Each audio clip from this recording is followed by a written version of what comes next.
Welcome, and so this is round 6 of US Go Masters. Before we start, I'm sipping tea from this awesome looking US Go Congress cup, and got this from the 2025 US Go Congress.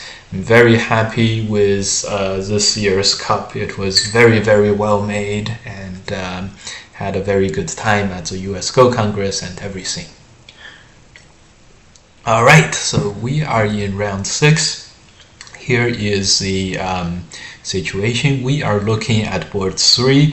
We've seen Ryan take on the 9P and the amateur Lee Chang-ho, the super strong amateur player from Korea, the unstoppable, immovable object. He's just so rock solid. So Ryan has played 2 super strong players, and now he still plays Henry, another fellow professional, at 2P.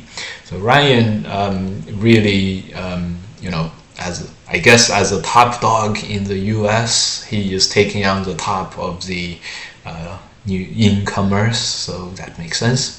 Henry is a college student in the States. He got his professional certification back in Taiwan. He's a 2P, and these two have played a long time for several games, and they just played at the City League finals at the start of the Go Congress, Ryan having won that game. And so Henry is clearly looking for some revenge. We always like a revenge story. In this game, we had a very interesting opening. This is where both players are just developing themselves only, and this often happens when one side does develop, but only develops not the most maximally efficient kind of development. And in this one, because black, third line, one space in the corner, and then just defends on the second line at G2, we have this kind of position. Despite both sides looking like they have moyos, it seems like black does not actually want to play the large moyo play, and was the first to invade on the right. This is a very interesting. So black goes back to the moyo game, and white continues with one more developing move. White's like, I'm patient, you develop one more, and then we'll see. Yes, you and I, we would have went into the left-hand side much earlier. That's okay. So it's still totally playable for both sides. And this is now the first shot in this game. Feels like, just to me, the last couple of moves feels like, black is getting a little more in terms of all of this moyo size. So now white plays the knight's move, which makes a lot of sense, expanding the bottom to get something comparable to what black has. And here Henry fangs his teeth, and then goes into the corner with these attachments, makes a ko. Incidentally, Ryan was discussing, play styles and stuff like that. It always seemed to me like Ryan is actually very comfortable in this kind of situation, where the opponent is attacking or playing into his relative strengths. It always feels like Ryan is able to sort of cash in on his thickness extremely well. I think he uses his strengths very effectively. It's the thing. I myself also has had some bad experiences attacking into Ryan's thickness. Okay, in this game, black plays a reducing move at N5. It's very hard to answer, so white ends a ko on the top right. So at this point, white has pocketed a lot of cash. A lot of territory is turned relatively solid. Black has made this invasion on the bottom, and now the game is going to go towards the attack and defense situation on the bottom. White has more solidness, Black has a lot of moyo. And here, this is trademark Henry's playstyle. I have come to know very, very aggressive, super aggressive. If the cut doesn't clearly not work, then he's gonna play that cut. In fact, Henry even does this, and right now, he even pushes here. White has a significant but not big of a lead at 3 points. I wonder if White just Ataris here, is it still 3 points? It's still 3 points. Let's see what Ryan does. Ryan does something that no professional can ever resist, which is Atari and then connect. Black cuts, White Ataris. He makes Black into a huge dumpling shape, and White has a clear lead at this point, solely based on stone efficiency. You guys can count the number of B2 bombers in this shape. I count 3. There may be more than 3. Yes, okay, and then White extends, Black extends sideways, and then White Ataris. At this point, actually, White has lost a little bit of that edge we were talking about here. This kind of Atari and press is going to be safer, but very interesting. So that is also not the move. I think another move is to just dump connect, which is clearly White is doing better in terms of stone efficiency, but it's very hard to pinpoint out what exactly should White play to really cash in on this. And so in the game, White extends, Black extends sideways, White Ataris here. This is now really counter-attacking against the blob.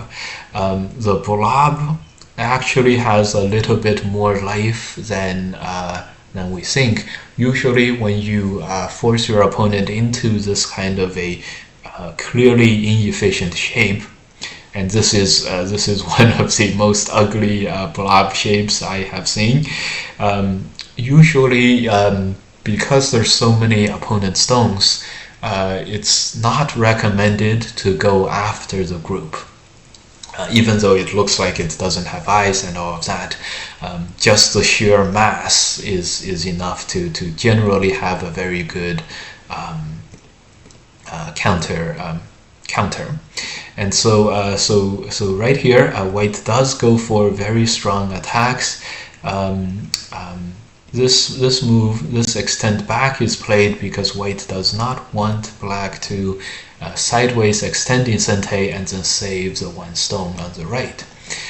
Makes perfect sense, and this is why this is one of the reasons why you don't like to attack something that's so solid. It's like a rock. Okay, so in the game, Black goes for this cut, and here is a White still retains a small lead, but White Ataris and extends. This is now White committing, and we can begin to see some of this defender's advantage being shown, being felt here. Black has a very strong counter attack against the middle White group. Plus, there's some ice base possible in the form of these, these moves. There's ice, there's liberties, and this is now White committing to the attack, and then it's not very clear at this point. And this is where Henry is very, very good at Henry Ataris. And then the next move is to play this move, and then forces White to capture the right hand side, and then Henry is gonna go for this. Well, this is just White dying straight away. So there's a lot of dangers in attacking this kind of group. So if White just extended, I think this is okay. Dangers of attacking something that's a blob. Don't attack the blob just stay away from it. In the game, in the game, white gives up the 3 stones. This actually is a good idea, and well, we just said how this, saving the 3 stones could not work. So white sidesteps the attack, allows black to play this kind of capture, and white to capture like that. That would be white, transitioning and sort of letting black add more stones to this group, which is never that bad once your opponent has a blob. Very good by white here. Of course, if you saw this from earlier, maybe white could have done this a lot better earlier on. For example, at around this point, just play in a way that is giving up 3 stones, something like that, or just be more concerned with saving the white group and then destroy. I know I'm suggesting all these moves, and none of them are that great. Okay, Henry finds a good counterattack, but then this move was really shocking, and Henry extends to capture white here. I think the idea is white captures, and then white can survive by playing here somehow. Possibly like this. White is gonna be able to survive. So Henry plays here to make sure that white only has 1 eye, but this is losing a lot of points. For example, this white has 2 more, and then black is losing a lot at the same time. That was an utterly shockingly strong move, and Ryan respects it, and first makes an eye on the outside and then captures this. Now this eye basically can't be taken away, and white jumps into a clear lead. Ryan jumps into a clear lead. At this point though, white plays this move. I'm sure if white still had the same idea of maintaining safety and moving out, white would have played this. I don't know what made white play this blocking move, but it's white's still relatively safe. I don't know what is the calculations that made white want to take away the 1 black liberty. This was played.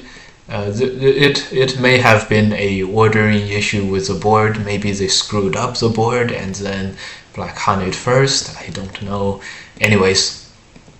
So this was played, and black extends. This commences the final attack against white in the middle, and here you can begin to see how taking away 1 black liberty in the middle does matter in this fight. And black turns, white plays these moves, and then this super strong Hane. So now I'm beginning to see the reasoning behind Ryan's slow-looking, connecting, not totally living kind of move now. So this double Hane forces black to play there, and then when white extends, white is basically totally alive in the middle. Black captures 3 stones because black also needs to live, and then white Atari's here to live completely as well. Unfortunately, this gives black another Sente move to destroy white's eye space in the middle. So this group is no longer super solid. However, it's very difficult for black to play because this extended Sente kind of Sente. There's more Sente follow-ups, and then there's the almighty strong cut, which is counter-attacking the black position in the middle. This game has now gotten totally out of control for both sides, and white has a 2-point lead. I think white had an easier time just playing this move. Yes, this extend or making the Atari in hindsight, Atari is quite good. And if black plays here, maybe white just takes this and just fights the liberties fight on the outside. Interesting. I don't know. I don't know, but this is white capturing the black group on the bottom. So definitely a missed opportunity, but this is a very complex and convoluted and crazy position, and black adds more craziness to the position by going for the ko on the top right. Let's just enjoy how this goes. Right now, white still has a lead. I think the move is to hane and then connect, sort of making black very heavy in this case, in this low-ko fight, and then black's ko basically can't be fought because black has another heavy group here. In the game, white gives black a little bit of liberties and black wastes no time cutting. Remember with Henry, if a cut doesn't clearly not work, he usually cuts, and so this cut clearly does not work. It's like a thing.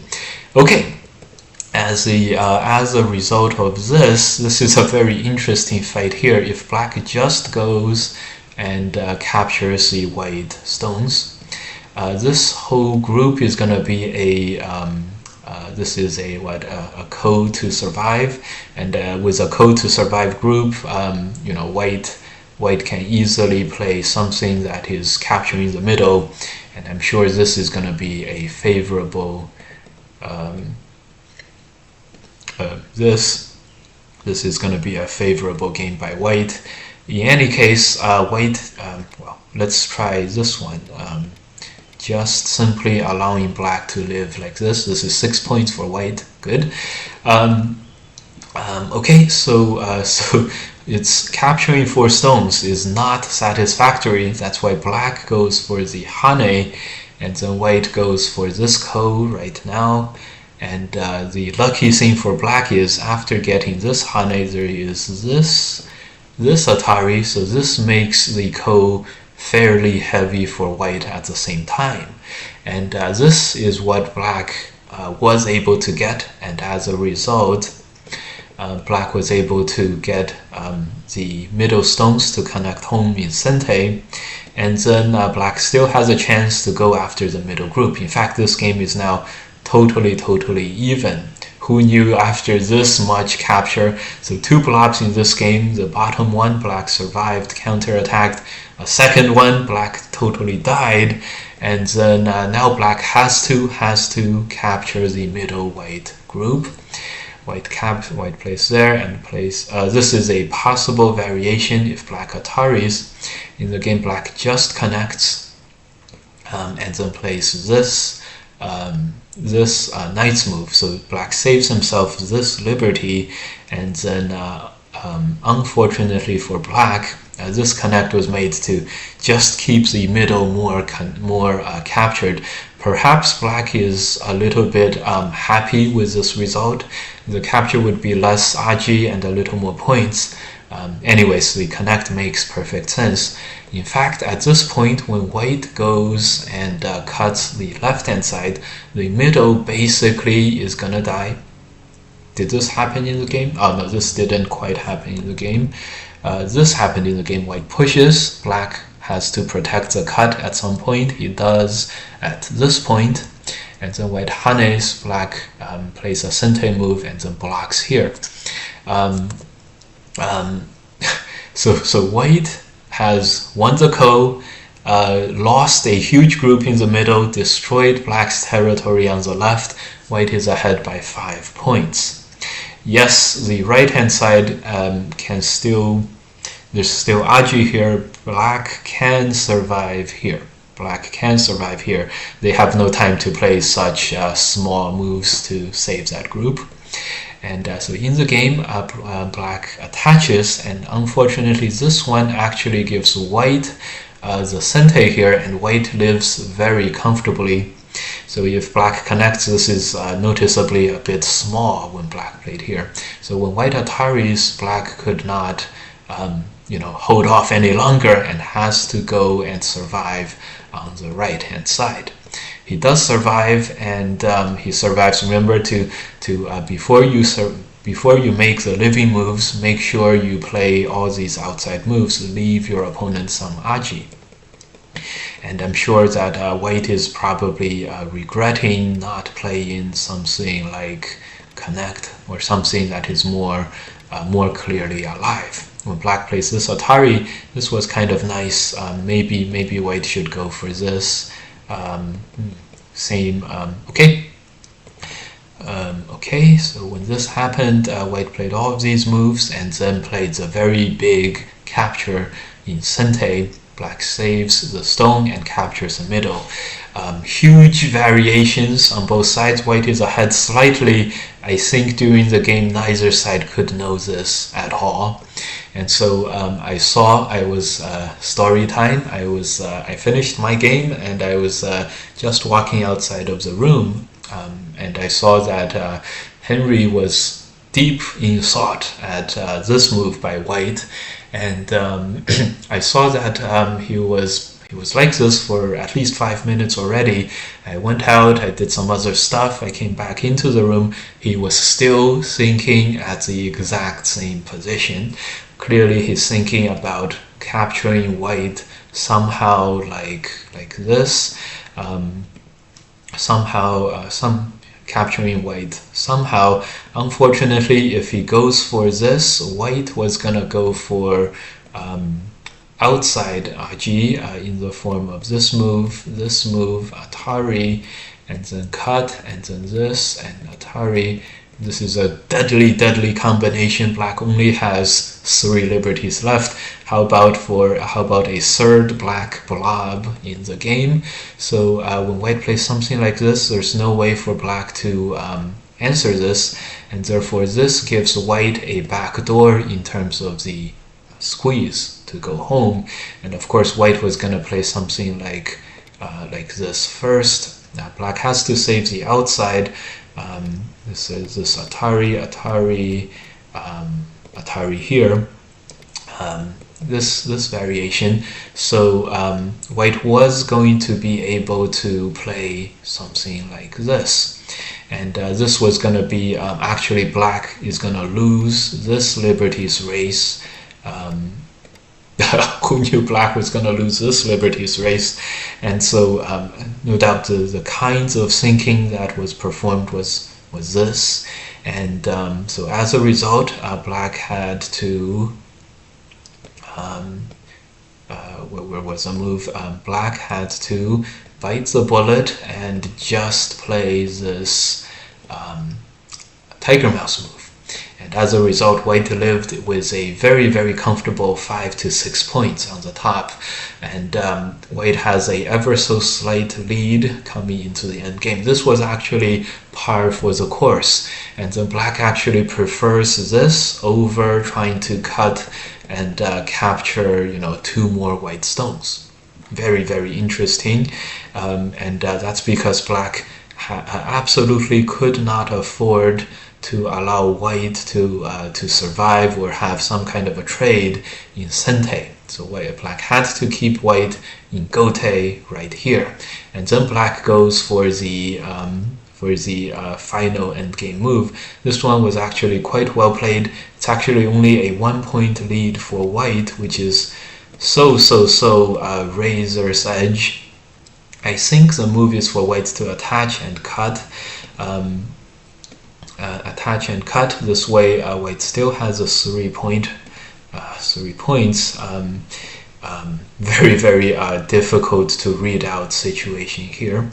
When Black played this move, White makes a very big mistake. Not this move. This move is still Sente. If Black ignores, White can play something like this, and White can cut off the middle group and fight liberties with the middle now. So it's Black definitely answers now, and then White's big mistake is continuing to play in the corner. Right now, this move captures White's corner, and then this is Ryan's 1 huge opportunity that he's given to black. This totally dies, but neither me at the time nor Ryan nor Henry saw that, and it was very hard to see, and saw instead to play this, which is going to end up in ko. If black just pushes, white's move here at t2 makes this alive, and that makes that alive. And if black does what black does in the game, which was planned, I didn't see it, none of them saw it, and here white plays the attach and cut. This is a very good Tetsuji to take back, and this actually ends up with white in ko. Black needs to play this move to both connect the stone in ko and to take away white's I shape, and so the ko we have, and a very crazy code we have. We already have two large dead groups. We have a third one in ko, have a blob by white, several blobs by black, and the ko actually, while having this huge group having to survive in ko, sounds like it's a very bad thing that happened to white. Now, unfortunately for black, because white has a lot of ko threats, we see white even answers the wedge over here. Because white has so many ko threats, because black's dead group is taken off of the board and white's dead group is still on the board, white has a lot of ko threats, like that push over here, like this push, like this cut, like this Atari, this move, this wedge. Even this wedge is likely a ko threat. This move, maybe.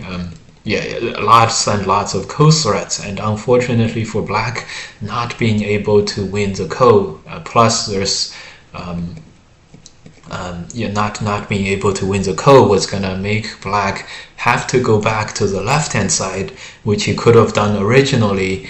And when white connects here, white has now made 13 points in this corner, while before white could have made at most 8 or 9 points. So this really exacerbated the situation, the territory situation, and what's more, white still has way more ko threats, which means white plays this ko now, and then black extends, white plays this move, and then when black blocks in the middle, white pushes at a2 and uses the ko to really destroy Henry's chances in this game.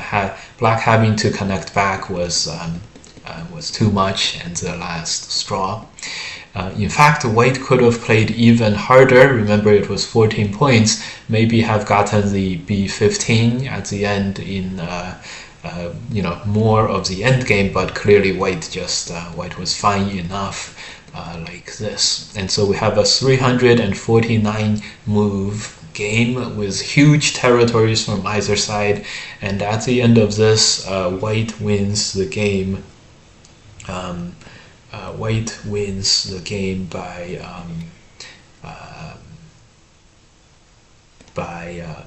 9 points. 9 points. That's crazy. White wins the game by just wondering if it's by 8.5. By 8.5. Great. So there we have it, the most exciting game of the round 6. This was stark in contrast to the previous game we saw, the 2 9-piece. It was a straightforward victory in that one. In this one, what a bloodbath of a game. And so that's clearly huge fighting tips to all of you trying to get stronger at fighting. A great game to see. And